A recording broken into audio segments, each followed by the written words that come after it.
오늘 본문 말씀은 사실 참 어려운 본문입니다.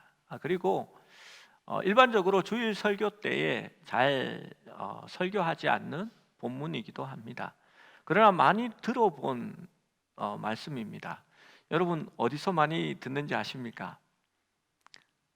예, 장례 예배 때, 입관 예배 때 보통 많이 쓰는 본문입니다. 아마 대한민국의 목사님이라면, 아니 세계적으로도 이렇게 장례식 입관 예배 때에는 이 본문으로 거의 다 말씀을 전하시는 것 같습니다. 그러나 우리가 이 본문의 진정한 의미를 알고 또 살펴보는 것은 참으로 도움이 되는 것이라 생각합니다. 바울은 계속해서 고난과 박해에 대해서 이야기합니다. 그리고 그 고난과 박해 안에 자신이 늘 있었습니다. 바울의 주변에는 바울에 대해 적개심을 가지고 바울을 핍박하는 무리들이 늘 주위에 있었습니다. 바울은 그의 편지를 통해서 내가 여러 번 죽을 뻔했다라는 것을 밝히고 있습니다. 고린도후서 1장 8절의 말씀도 함께 읽어봅니다. 함께 읽습니다. 시작. 형제들아, 우리가 아시아에서 당한 환난을 너희가 모르기를 원하지 아니하노니 힘에 겹도록 심한 고난을 당하여 살 소망까지 끊어지고. 무엇인지 자세한 내용은 적혀 있지 않지만 이제는 살 소망까지 끊어졌다라고 말합니다. 바울은 늘 죽음의 문턱에서 살고 있었습니다. 마치 전쟁 중에 최전선에 있는 병사처럼 아침에 눈을 뜨면 오늘이 내 마지막 날이 될 수 있다라는 그러한 긴장감을 가지고 그는 살아가고 있었습니다. 이러한 고난과 죽음의 위협을 받는 것은 그가 전하는 복음과 그 가르침 때문이었습니다. 그 가르침은 예수 그리스도의 가르침입니다. 바울은 타협하려고 하지 않았습니다. 바울은 말씀을 그대로 전하기 원했고 그것이 사람들의 귀에 듣기 싫어도 바울은 분명하게 말합니다. 내가 사람을 기쁘게 하랴 아니면 하나님을 기쁘게 하려 하느냐. 바울은 그 마음의 중심에 늘 하나님을 기쁘시게 하기 위해서 복음을 전한 것입니다. 데살로니가 2장 4절은 이러한 바울의 심정을 잘 이야기합니다. 오직 하나님께 옳게 여기심을 입어 복음을 위탁받았으니 우리가 이와 같이 말함은 사람을 기쁘게 하려 함이 아니요 오직 우리의 마음을 감찰하시는 하나님을 기쁘시게 하려 함이니라. 바울은 세상의 뜻과 세상의 풍조와 타협하기를 원하지 않았습니다. 바울의 이러한 태도는 늘 바울을 어렵게 했고 심한 고난을 당하게 한 것입니다. 우리가 예수님의 말씀대로 살고 말씀의 세상과 그 말씀을 타협하려 하지 않으려 할 때는 우리도 때로 고난을 받게 됩니다. 저는 잘났다고 혼자만 예수 믿는 줄 알아, 이런 얘기를 듣게 되는 겁니다. 정말 아쉬운 것은요, 믿는 사람들이 옳게 살아가지 못하는 것 때문에 오히려 잘 믿고 순종하려는 사람들이 어렵게 되는 경우가 많습니다. 저는 직장에 있는 성도들을 통해서 그런 얘기를 듣습니다. 회식 자리에서 저는 술을 마시지 않습니다 라고 하니까 그 상무가 이렇게 얘기하는 겁니다. 야, 우리 김전무도 아버지 목사님이고 교회 장로인데 잘 마시잖아. 한 잔 좀 먹어도 돼. 이렇게 이야기를 하는 겁니다. 여러분, 타협하고 관용하면 잘 섞일 수 있습니다. 그런데 그것을 하나님을 기쁘시게 하는 일인지는 조금 더 생각해 보아야 할 겁니다. 한 보름 전에 천주교 교황이 동성 커플을 축복한다는 것을 공식적으로 승인하였습니다. 여러분, 이게 좀 어폐가 있습니다. 그러면서 덧붙이기를 그렇다고 해서 동성 결혼을 인정하는 것은 아니다라고 얘기합니다. 결혼은 인정을 못하는데 결혼해서 사는 사람들은 축복한다는 이야기입니다. 이렇게 이야기함으로써 천주교는 문화 수용적이고 대인배이며 성소수자를 차별하지 않는다라는 입장을 취했습니다. 그게 하나님의 뜻이다라고 말했습니다. 세상의 많은 사람들이 오늘날의 문화 속에서 다양성을 존중한다는 의미에서 교황의 이러한 결정을 환영했습니다. 그러나 한국교회는 성경의 말씀을 따라 동성애는 죄라고 여전히 규정합니다. 그래서 한국교회는 성소수자를 혐오하는 세력이라는 오인을 받고 그렇게 살아갑니다. 여러분, 처음에도 천주교는 그렇지 않았습니다. 우리가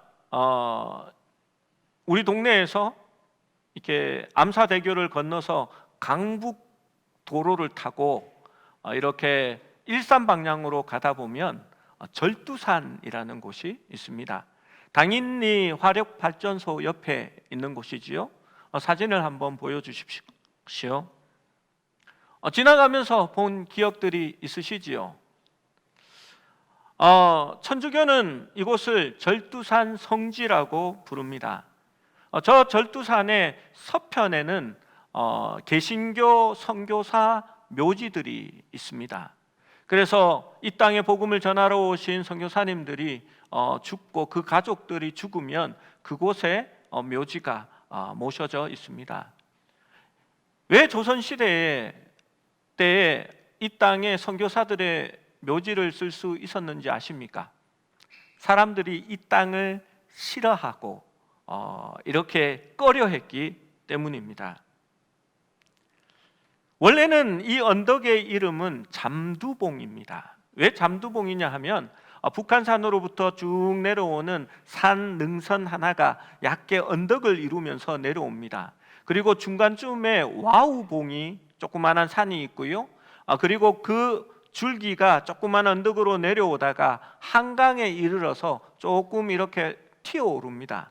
그래서 그 조금 솟은 봉우리를 잠두봉이라고 불렀습니다. 왜 그렇게 했냐면 누에가 이렇게 머리를 들고 있는 모습이다 해서 누에 잠자 머리 두자에서 잠두봉이라고 말합니다. 한강을 바라보면서 누에가 이렇게 머리를 들고 있는 모습입니다. 그 낮은 언덕들은 이제 집들이 지어지고 아파트가 지어져서 언덕인지도 언덕으로 보이지 않는 그러한 모습이 되었습니다. 그런데 그 잠두봉이 절두산으로 바뀐 것은 큰 사건이 있었습니다. 1866년 9월에 로즈 제독이 이끄는 프랑스 함대가 강화도를 점령하고 한강으로 군함을 이끌고 양화진까지 오게 됩니다. 이것을 병인양요라고 부릅니다. 이 병인양요에 분노한 흥성대원군은 서양 오랑캐가 더럽혔던 땅을 서학인들의 피로 씻음이 마땅하다라고 하면서 이 서울지경에 있는 천주교인 8,000명을 끌고 와서 그 절두산에서 참수를 시킵니다. 한강이 피로 물들었으며 잘려진 머리가 산을 이루었다라고 역사에 기록되어 있습니다. 그때부터 잠두봉은 머리를 자른다라는 의미에서 절두산이라는 이름으로 부르게 된 것입니다. 그리고 그 땅이 무섭고 꺼려껴져서 서양 선교사들이 죽었을 때에 그 땅에 묻는 것을 허락해 준 것입니다. 그래서 천주교는 거기를 성지라 부릅니다. 그러나 개신교는 사람이나 땅을 성인이나 성지로 말하지 않기 때문에 그곳이 기념할 장소, 기념관을 세우고 그렇게 가끔씩 방문하는 곳이 되었습니다. 고종 당시에 황현의 매천야록이라는 기록이 있는데 그 기록을 보면 대원군이 천주 교도들을 탄압할 때에 천주교 신자를 한 명 잡으면 어디서 모여 예배를 드리는지 천주 교도들이 누구인지를 밝혀내기 위하여 기둥에다가 그 신자를 묶고 얼굴에다가 얇은 종이를 물에 적셔서 씌웁니다. 그러면 숨을 쉬기가 굉장히 곤란해지겠지요. 그러면 이렇게 신문을 하고 대답하지 않으면 다시 또 종이 하나를 더 물에 묻혀 붙입니다. 그렇게 2겹, 3겹, 4겹이 쌓여져 가면 숨을 쉬지 못해서 서서히 죽어가게 되는 겁니다. 그때에 이 얼굴에 붙인 종이를 도모지라고 말합니다. 그런데 이 신자들이 다른 신자들이 어디에 있는지 입을 열지 않았고 그들의 예배 장소도 말하지 않았습니다. 그리고 배교를 하는 사람도 아무도 없었다라고 합니다. 그래서 나온 말이 아무리 해보아도 안 된다라는 뜻으로 도무지 안 된다라는 말이 이렇게 나타났고 그것이 도무지 안 된다라는 말로 지금도 쓰여지고 있습니다. 여러분, 과거의 믿음의 선조들은 그렇게 믿음을 지킬 수 있었고 그러한 연유로 이 땅에 복음이 들어오게 된 것입니다. 바울도 그러한 삶을 살아가고 있었습니다. 그도 늘 죽음 앞에 마주하고 있습니다. 바울은 핍박과 죽음의 위협이 있을 때에 더욱더 담대했습니다. 여러분, 왜 그럴 수 있었을까요? 바울이 생각하는 죽음은 과연 어떤 것이었을까요? 이것은 세계관적 질문이기도 하지만 또한 가치관을 나타내는 질문이기도 합니다. 죽음은 믿음의 실제성을 증명합니다. 죽음이 가까울수록 믿음의 사람들은 마음이 평안하여지고 천국을 소망합니다. 여러분, 영화 중에 데드맨 워킹, 데드 우먼 워킹이라는 그런 영화들이 있습니다. 본 적이 있습니까? 그 데드맨 워킹이라는 것은 사형수가 처형장까지 걸어가는 그 발걸음을 일컫는 말입니다. 최효진 장로님이 청송교도소에서 그 일을 이렇게 감호소장 이런 일을 하면서 있을 때에 이 사형수들이 처형장으로 끌려가는 일을 이렇게 간증을 하면서 말한 적이 있습니다. 그 얘기를 들어보면 극악한 정말 사형수라도 죽음 앞에서 자기가 이제 죽으러 간다라는 걸 알게 되면 이렇게 고함 지르고 가지 않으려고 끌려가고 이렇게 막 똥을 싸면서 발악을 한다고 이야기하는 것을 들었습니다. 성도들의 죽음과는 무척 다른 것 같습니다. 바울은 왜 이렇게 죽음 앞에서 담대할 수 있었을까요? 또 우리의 조상들과 믿음의 사람들이 그 죽음을 어떻게 바라보았기에 그 앞에 그렇게 그 죽음을 받아들일 수 있었는지를 살펴보려고 합니다. 첫 번째로 바울은 지금의 육신과 죽음 이후의 우리의 육신을 비교합니다. 1절의 말씀을 다시 한번 읽어봅니다. 1절 시작. 만일 땅에 있는 우리의 장막집이 무너지면 하나님께서 지으신 집 곧 손으로 지은 것이 아니요 하늘에 있는 영원한 집이 우리에게 있는 줄 아느니라. 이 말씀에서 이 땅에 있는 우리 장막집이라고 말하는 것은 우리 육신을 가리키는 말입니다. 그런데 왜 장막집이라고 했을까요? 장막은 텐트를 이야기하는 겁니다. 여러분, 텐트 안에 냉장고를 들이는 사람은 없습니다. 텐트가 연약하다고 해서 기둥을 10m를 파고 거기에 철골 기둥을 세우는 사람도 없습니다. 장막은 유목민이나 잠시 옮겨가는 사람들이 사용하는 일시적이고 임시적이며 완전하지도 않고 좀 불편하며 안전하지 않으며 연약한 것이 바로 그 장막입니다. 바울은 죽음을 이 육신의 장막이 무너지는 것이라 표현합니다. 여러분, 텐트가 무너졌습니다. 그러면 끝이 났습니까? 이제 노숙자가 되는 겁니까? 아니요. 하나님께서 지으신 집, 손으로 지은 집이 아니라, 이 세상의 창조에 속한 것이 아니라 하나님께서 미리 예비한 장막이 아니라 영원한 집이 우리에게 있음을 나는 안다라고 고백하는 것입니다.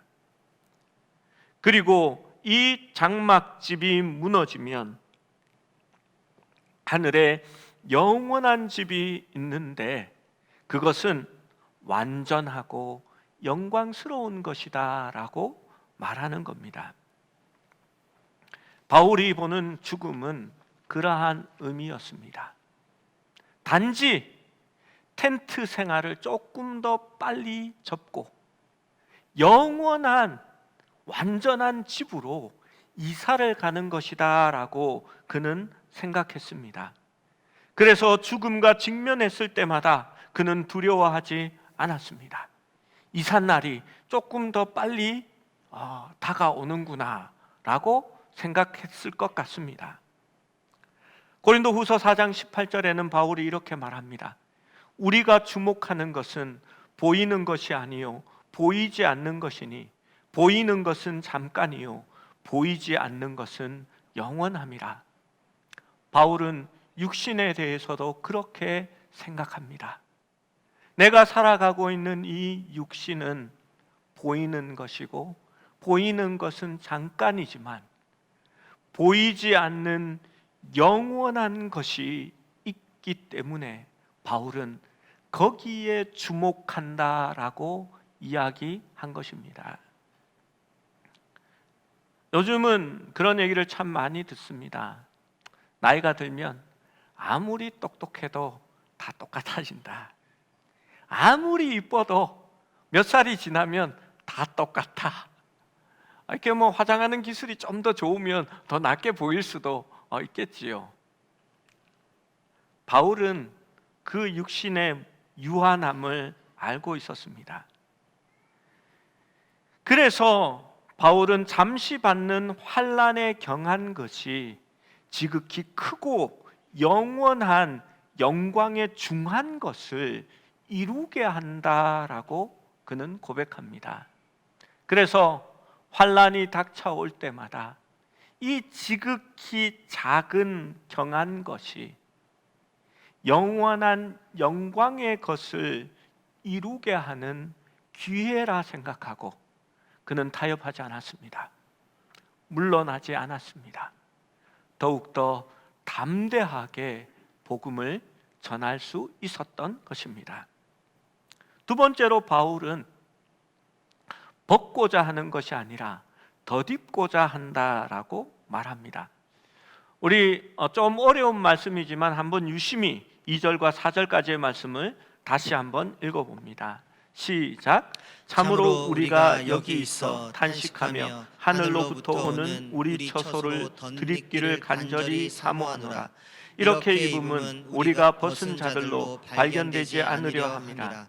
참으로 이 장막에 있는 우리가 짐진 것 같이 탄식하는 것은 벗고자 함이 아니요 오히려 덧입고자 함이니 죽을 것이 생명의 삼킨 바 되게 하려 함이라. 바울은 죽음을 새 옷을 입는 것과 연관하여 말합니다. 우리가 여기 있어 탄식하며, 여기 있다라는 말은 이미 육신의 몸을 입고 있다는 겁니다. 그런데 탄식한다라는 것은 우리의 이 육신의 몸이 좀 불안정하고 고난을 받으며 아프고 영원하지 않기 때문입니다. 그래서 바울은 소원합니다.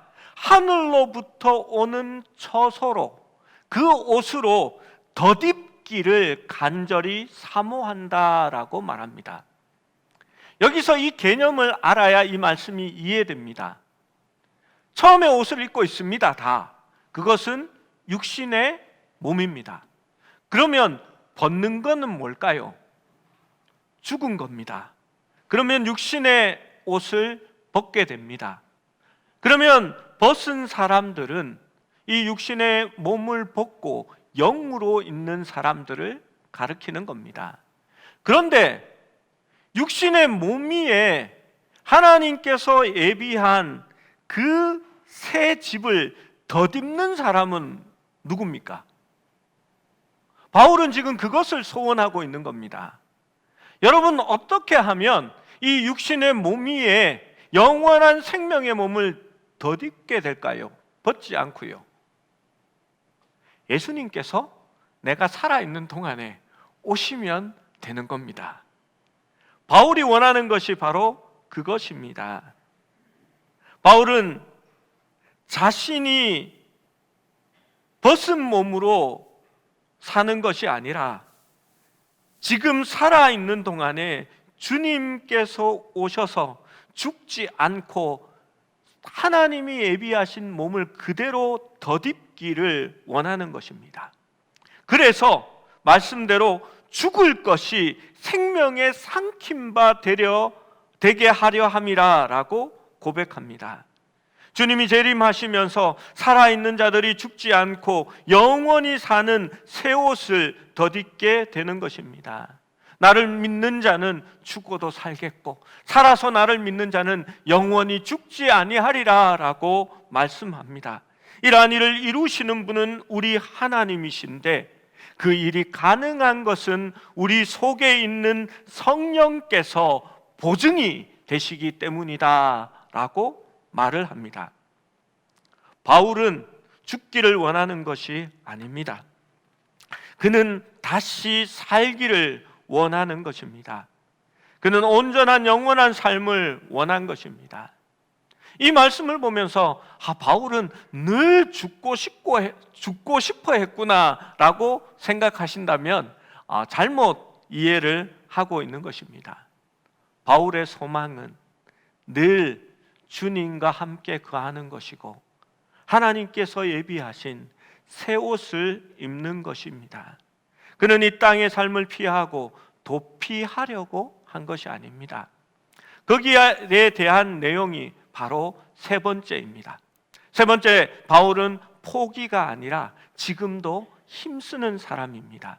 8절과 9절 말씀을 같이 읽어봅니다. 8절 9절입니다. 시작. 우리가 담대하여 원하는 바는 차라리 몸을 떠나 주와 함께 있는 그것이라. 그런즉 우리는 몸으로 있든지 떠나든지 주를 기쁘시게 하는 자 되기를 힘쓰노라. 9절까지입니다. 8절의 말씀은 바울이 원하는 우선순위를 드러내는 겁니다. 전체 속에서 이 말씀을 봐야 오해가 없습니다. 바울은 가장 극심한 고난과 역경 속에서 변함없는 확신을 가지고 죽음에 직면합니다. 그러나 그는 용기가 있습니다. 그의 눈은 죽음을 보고 있는 것이 아니라 그 너머에 있는 예수 그리스도와 함께 사는 삶을 바라보고 있는 것입니다. 바울은 자신에게 선택권이 있다면 죽지 않고 주님께서 재림하셔서 이 죽을 몸 위에 영광의 생명으로 삼켜지기를 원한 것입니다. 주님이 빨리 왔으면 좋겠다. 우리 교인 중에도 저한테 그런 얘기를 하시는 성도님이 있습니다. 예수님이 왜 이렇게 안 오는지 모르겠다고, 예수님 빨리 왔으면 좋겠다고. 여러분, 그것이 진짜 큰 믿음입니다. 이 세상에 미련을 두지 않고 내가 아파트 2채 사놨는데 이게 오르는 거 보고 이렇게 가야 되는데 이런 게 아니라 지금 당장 주님이 왔으면 좋겠다라고 늘 마음속에 바라고 있는 것입니다. 그것이 바울이 원하는 첫 번째 것입니다. 두 번째는 무엇입니까? 우리가 담대하여 원하는 바는 차라리 몸을 떠나 주와 함께 있는 것도, 차라리, 이 말이 선택을 이야기하는 겁니다. 주와 함께 있는 그것이라, 그것도 좋다라는 겁니다. 비록 내가 주님 때문에 죽어 주님과 함께 있어도, 아직까지 영광의 옷을 덧입지는 못하더라도 천국에서 주와 함께 있으면 그것도 좋다, 내가 원하는 바다라고 두 번째 옵션을 거는 겁니다. 세 번째는 무엇입니까? 안 죽고 이 땅에 계속 머물러 사는 겁니다. 그래서 몸으로 있든지 떠나든지 간에, 이 말은 몸으로 내가 남게 되었어도 라는 차선책을 이야기하는 겁니다. 그는 주를 기쁘시게 하는 자 되기를 힘쓰노라 라고 말합니다. 세 번째로 남아 있어도 나는 주님을 기쁘시게 하는 사람으로 마지막까지 살아가겠다라고 이야기하는 것입니다. 여러분은 옵션 1, 2, 3번 중에 뭘 원하십니까? 혹시 거꾸로 아닙니까? 끝까지 나는 살아야 되겠다. 두 번째로, 죽으면 아쉽지만 할 수 없지. 세 번째는, 예수님이 오시는 건 좋은데 좀 이렇게 다 하고 조금 우리가 좀 이렇게 여유로워지고, 자기가 해외여행도 한 서너 군데 한번 갔다 오고 나서 그때쯤 오시면 좋겠다, 이렇게 되는 경우가 많이 있습니다. 여러분, 바울은 반대였습니다. 여러분, 바울이 말하는 것이 현실 도피적인 생각을 가지고 있는 것이 아닙니다. 우리가 보통 천국에 가고 싶다, 내가 빨리 죽어야지 할 때는 주님과 함께 영원히 사는 것을 원해서 주를 기쁘시게 하는 삶을 살아가기 위해서 그렇게 말하는 분은 거의 없습니다.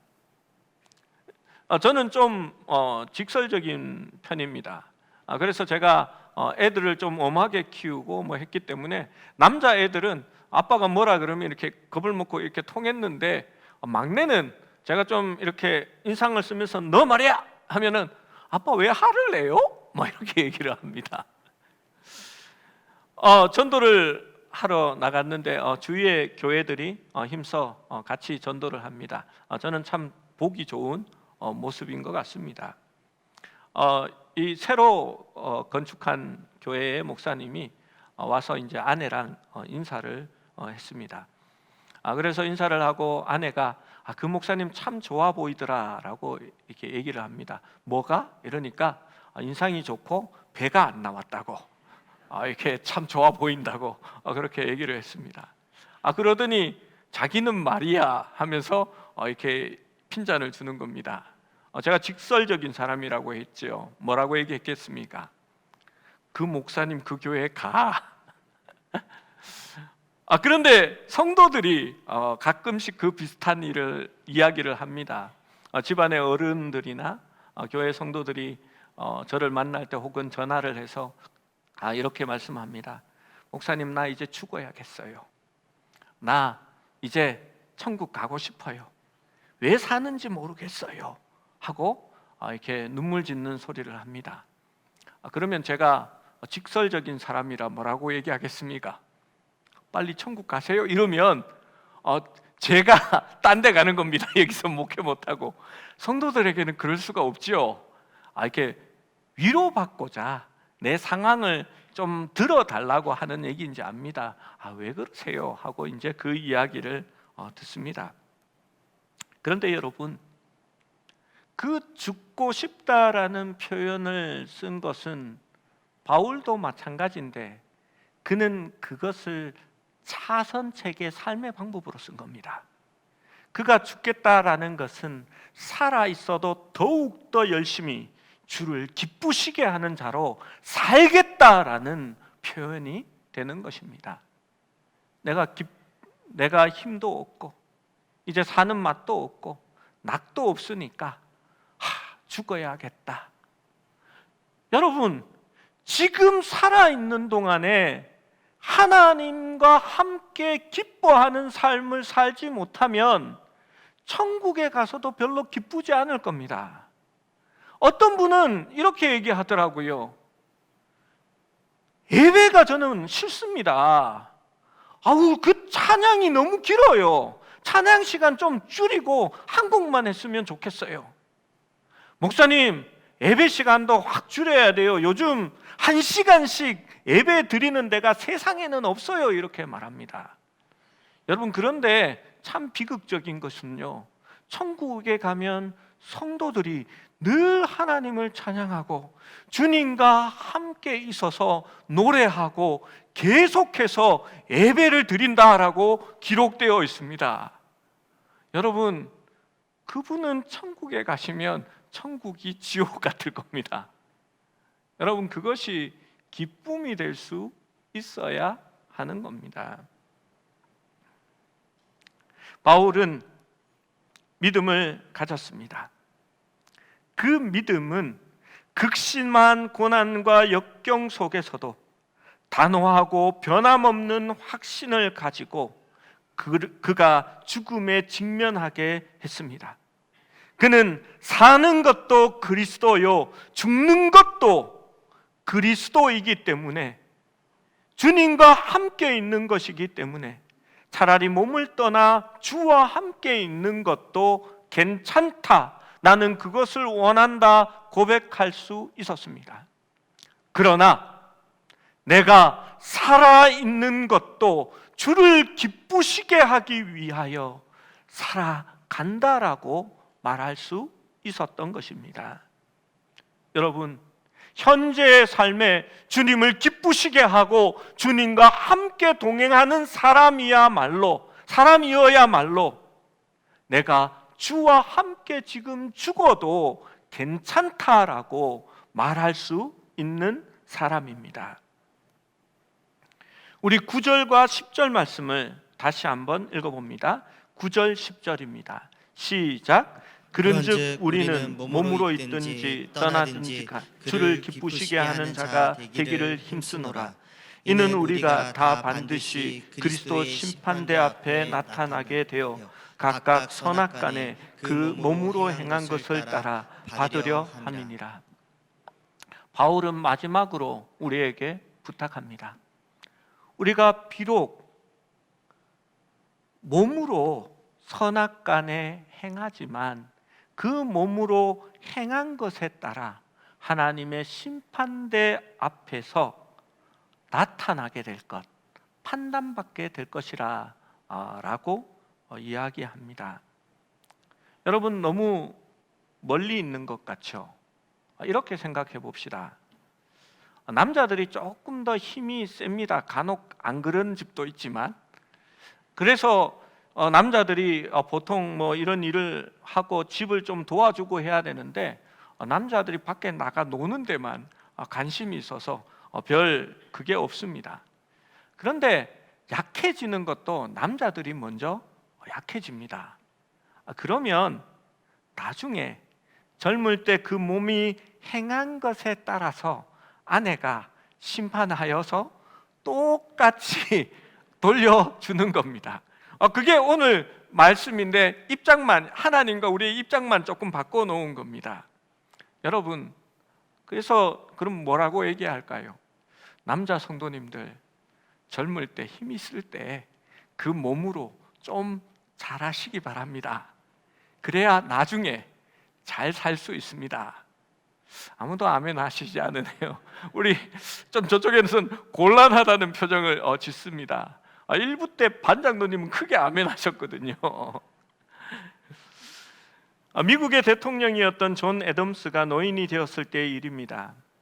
하루는 애덤스가 지팡이에 의지하면서 산보를 하고 있습니다. 어떤 사람이 애덤스에게 찾아와서 인사를 하며 안부를 물었습니다. 그러자 대통령을 지냈던 그 애덤스는 인사에 답례하면서 이렇게 말합니다. 저는 괜찮은데 내가 사는 집이 몹시 파손되어 지붕이 떨어지고 벽이 벗겨져서 그 보가 앙상하게 드러나는 형편입니다. 게다가 집이 바람이 불면 넘어질 것 같아서 이제 받침대를 대어야 할 지경이 되었습니다 라고 얘기했습니다. 이 사람은 깜짝 놀랐습니다. 미국의 대통령을 지낸 사람이 그러한 집에 살도록 정부가 놔둔 것이 이해가 되지 않았습니다. 아니, 정말 그럴 리가 있나요? 도대체 집이 어떻길래 그렇게 말씀합니까? 라고 반문했습니다. 그러자 애덤스는 매우 심각한 표정으로 이렇게 대답했습니다. 자기의 대머리를 어루만지면서 자 보십시오, 지붕은 떨어지고 여인 그 늑골을 만지면서 벽도 떨어져 나가 기둥이 앙상하게 드러났습니다.